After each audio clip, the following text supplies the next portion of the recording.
Diabetes સામેની જંગ આપણે કેવી રીતે જીતી શકીએ? 70% ડાયાબિટીસના દર્દીઓને મોટાપો પણ છે અને ડાયાબિટીસ થવાનું સૌથી મોટું કારણ પણ મોટાપો છે. આજની પેઢીમાં જ્યાં રોગ પ્રસરી રહ્યો છે તેને લઈને શું?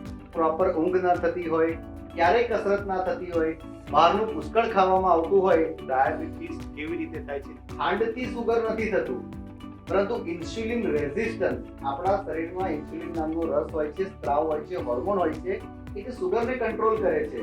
ડાયાબિટીસ મોટાપા સાથે સંકળાયેલો છે, માનસિક તણાવ સાથે સંકળાયેલો છે. ડાયાબિટીસ તમારી જીવનશૈલી સાથે ખૂબ ગાઢ રીતે જોડાયેલો છે. ડાયાબિટીસ આવે છે ત્યારે બહુ સાયલેન્ટલી આવે છે. ડાયાબિટીસ ઘૂસી જાય છે ત્યાં સુધી આપણને ખબર પડતી નથી.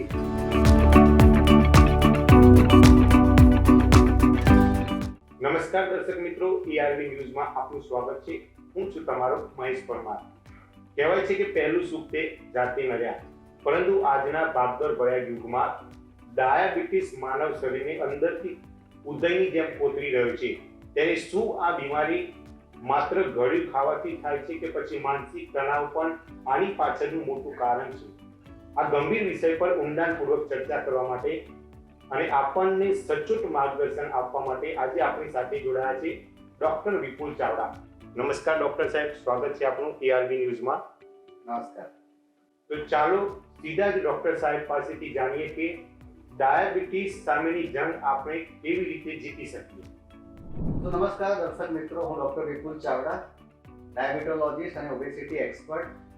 આજે આપણે વાત કરી રહ્યા છીએ ડાયાબિટીસની. તો ડાયાબિટીસ આપણા દેશમાં પુષ્કળ માત્રામાં વધી રહ્યો છે તે આપણે જોઈ રહ્યા છીએ.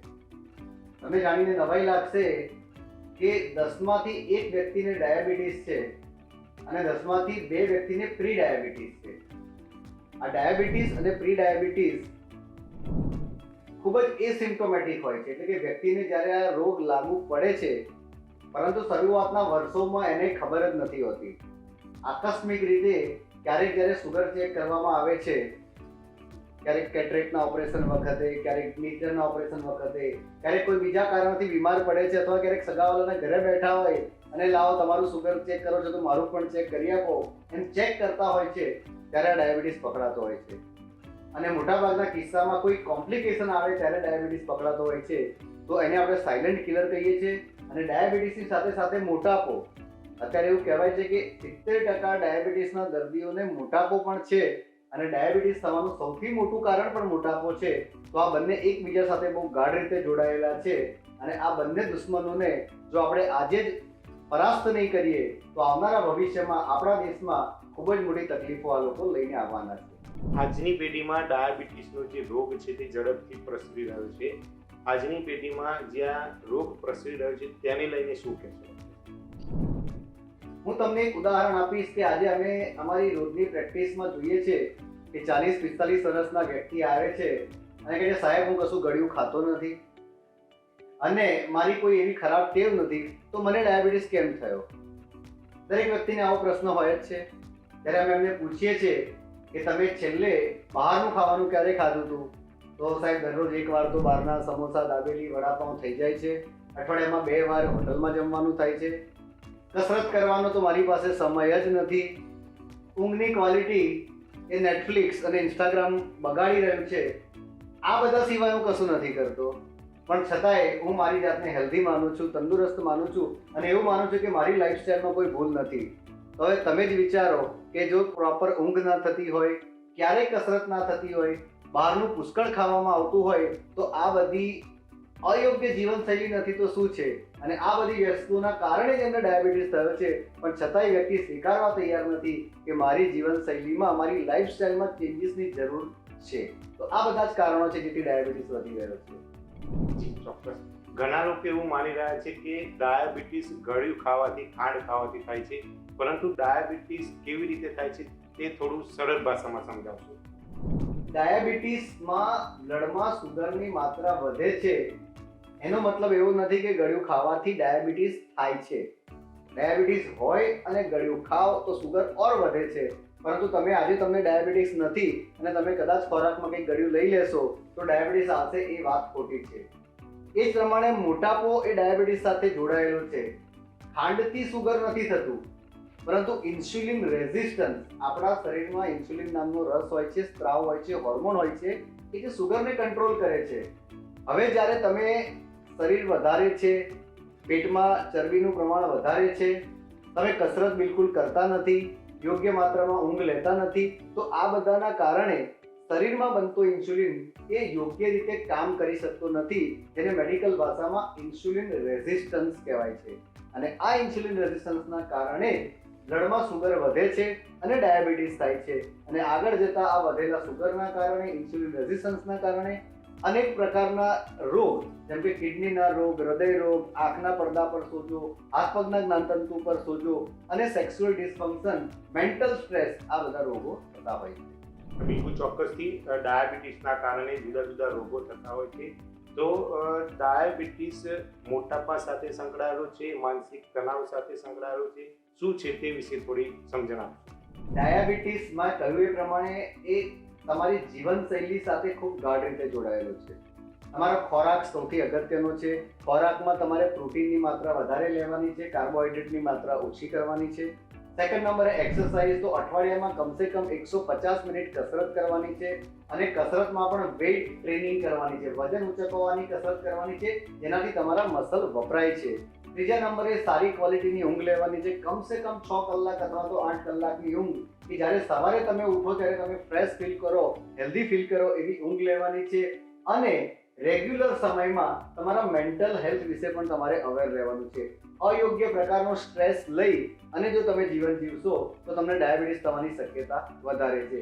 સાથે સાથે મોટાપો, તમારી કમરનો ઘેરાવો એ તમારી ઊંચાઈના અડધાથી ઓછો હોવો જોઈએ. તમારી હાઈટ 160 સેન્ટીમીટર છે તો તમારા ડૂંટી આગળથી કમરનો ઘેરાવો એ 80 સેન્ટીમીટરથી ઓછો હોવો જોઈએ. આ એક સિમ્પલ અને સાદું ગણિત છે.